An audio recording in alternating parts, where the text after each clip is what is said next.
Hey guys, how's it going?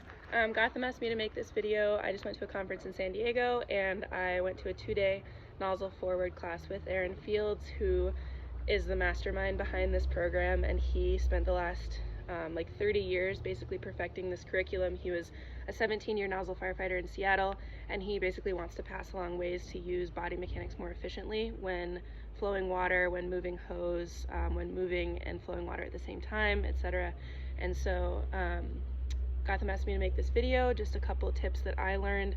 Hopefully this can help. So to start off, a couple of the things that he talked about is the hip grip, which we all know, but the way that he explained it is super helpful. So if the fire is straight in front of you, you want to stay squared up to the fire as best you can. So you're going to be kind of sitting on this foot. They call it active toes, not dead toes. So active toes, you're ready to stand up, move, whatever you need to do at any point. And then this foot is out to the side, kind of stabilizing you. So from the front, this is what it looks like. So if you guys are the fire, this is what the fire would be seeing. So then from the side, if the hose is coming this way, basically you want the hose to be coming right here through your hip crease, up out in front of you. And unfortunately I'm at my house right now, so I don't have a hose to explain this with, but basically you want the bail to be about this distance away. So you can reach the bail. If you really have to adjust the flow pattern, you can, but ideally you're not going to be in a fog pattern while you're inside of a structure actively fighting fire. So the bail is about this distance. You're going to open with this hand. You're going to be basically pressing the hose into your body. So what I see a lot, and what I was initially taught, is to kind of hold the hose here, but then all of that nozzle reaction just starts fighting back, and my grip strength isn't enough to fight that effectively. So what their explanation is to press the hose kind of into your zipper of your bunker pants. Not like this either. Like, what time do you go to the gym and this chicken wing is the most powerful position for you? So trying to keep your shoulder back, even straighten your arm as much as you can, and just press the living shit out of the hose into your zipper. And that way all this nozzle reaction is coming into your hand and your belly, and then subsequently into the ground behind you. So that's what it's going to look like from the side. And then for moving with this, like while you're flowing water, right, you can have this hand moving all of that extra hose, and when you decide you need to move, you're going to come up tall, bringing the hose with you, okay? So making sure as you're standing up that the nozzle isn't choking up on you. So you're going to come up, you're still flowing water. From here, you can sound with this foot. So you've basically sounded up to here, okay? Because a lot of us have learned that like funky like duck walk thing, right? But the problem with that is not only are you not sounding the floor, you're not even making sure it's there first. So if you can't see, you can come up tall, you're sounding, bring your toe back, and then you're just rolling forward onto that foot, match your knees, bring that foot up again. Same foot, sounding, bring it back, roll forward, match your knees. And that way, you're staying squared up to the fire the entire time you're flowing water. So from the front, it would be here, you're flowing. If you decide you need to flow and move, you're going to come up tall, sound, foot back, roll forward. See how my knee isn't passing the place where I just sounded with my foot. So rolling forward, match, foot up. Okay, and this way also, if the nozzle reaction gets the best of you or you fall, you're still facing the fire. You're still able to flow water, versus like when I learned like the rifleman or whatever, where you're kind of like this. If the nozzle reaction takes me, I'm facing the completely wrong direction. And also, one thing that I love that they explained is in positions like this, it makes you crunch down your chest. It closes off your lung capacity. And one of the quotes that I love that they said was, hypoxia makes a coward out of anybody.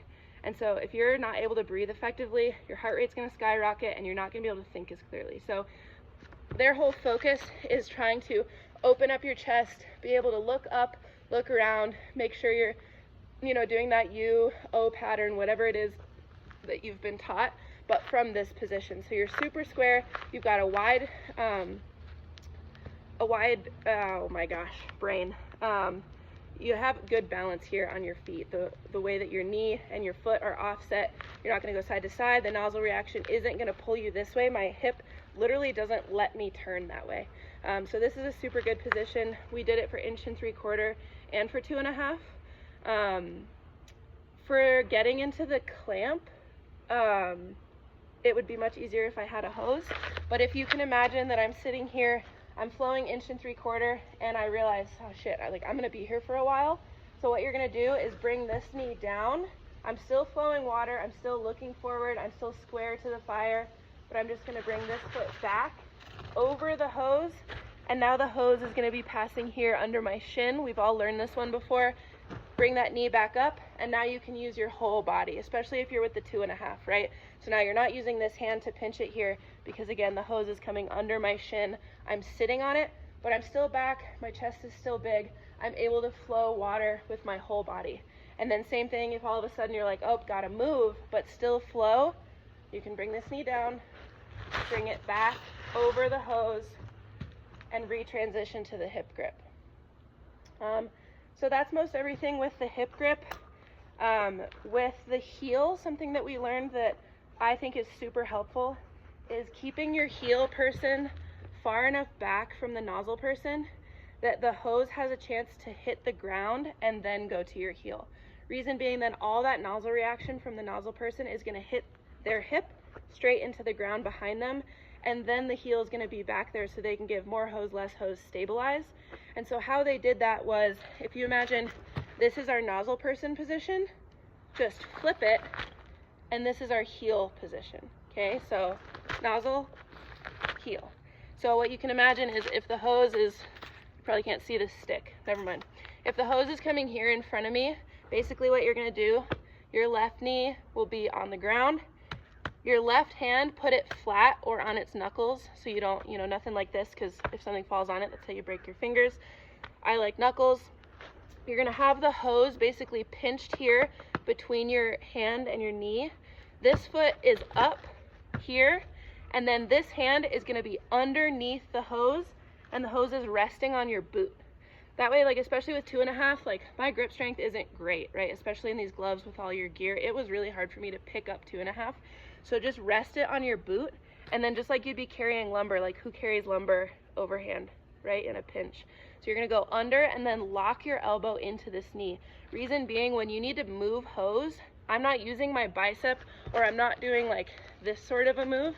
So you're here, and then you can use the power of this leg to push forward, and then as you drag this leg, you're dragging the hose with you, okay? So this arm isn't getting as tired. You're literally just, while you're sitting here, you're giving 5 or 10 pounds of support for that nozzle reaction to your nozzle person over there.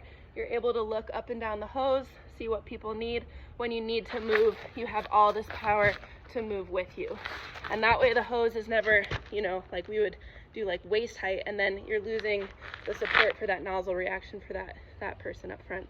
I think that's about all that Gotham and I talked about, so let me know if you guys have questions.